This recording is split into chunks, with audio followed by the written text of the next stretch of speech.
नमस्कार, स्वागत है आपका मेरे चैनल आपकी दीदी ललिता में।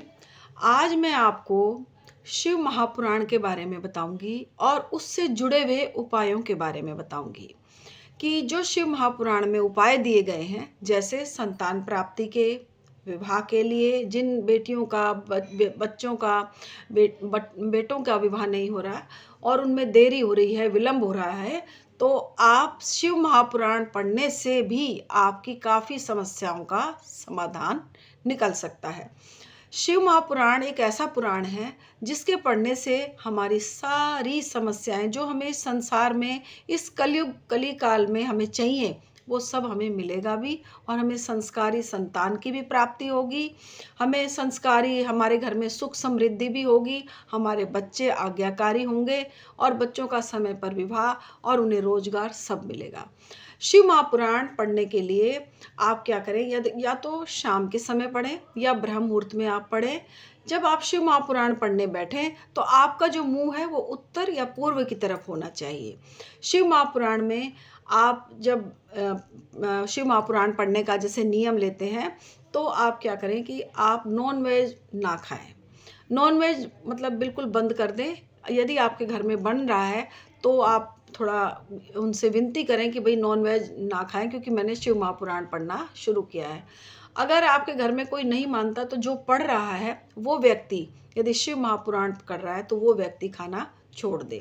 मैं तो कहूँगी लहसुन प्याज भी ना खाए तो बहुत अच्छी बात है। यदि आपसे नहीं छूटता तो कोई बात नहीं, जब आप करने बैठे तो ब्रश करके तब बैठें।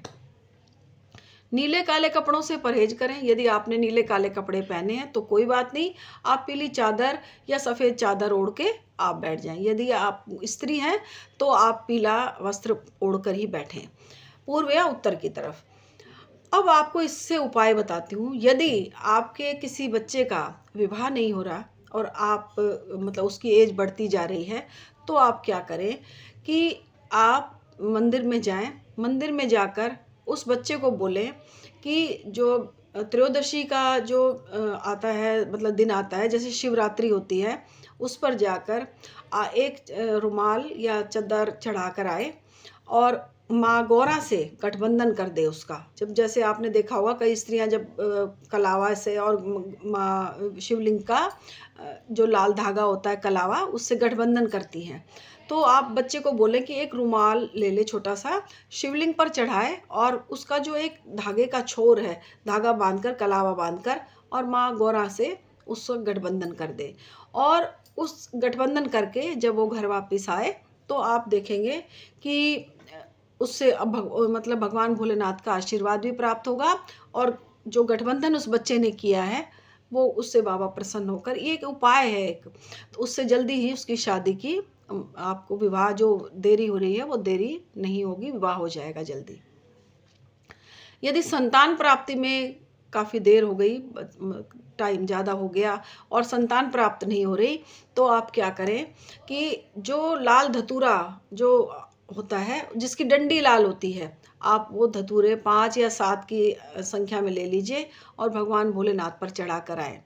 पति पत्नी दोनों जाएं और भगवान की जैसे पंचामृत बनाएं, दूध दही घी शहद शक्कर। पहले जल चढ़ाएं, फिर आप पंचामृत चढ़ाएं, फिर आप धतूरे का फूल चढ़ाएं और फिर आप अपने घर वापस आ जाएं और बाबा से अपनी मनोकामना बोले कि बाबा मेरी जल्दी ही गोद भरो और मुझे पुत्र रत्न की प्राप्ति हो। तो कहते हैं कि बाबा बहुत जल्दी ही आपके घर में किलकारियाँ गूंजेंगी और पुत्र रत्न की आपको प्राप्ति होगी। अब सबसे छोटा और सबसे बढ़िया उपाय बताती हूँ आपको कि यदि आपकी मनोकामना जो जिससे सारी मनोकामनाएं पूर्ण हो जाएंगी, ये तो आपने मतलब मैंने स्पेशल बताया, लेकिन बाबा ने जो शिव महापुराण में एक ये बताया है कि जो उससे सारी मनोकामनाएं, कोई भी मनोकामना हो आपकी पूर्ण हो जाएगी। आप घर से नंगे पैर जाएं, एक हाथ में आटे का दिया बना कर ले जाएं, जो मतलब बत्ती का, और आप घर में वहाँ बाबा पे भी चढ़ा कर आए, लगा कर आए शाम को।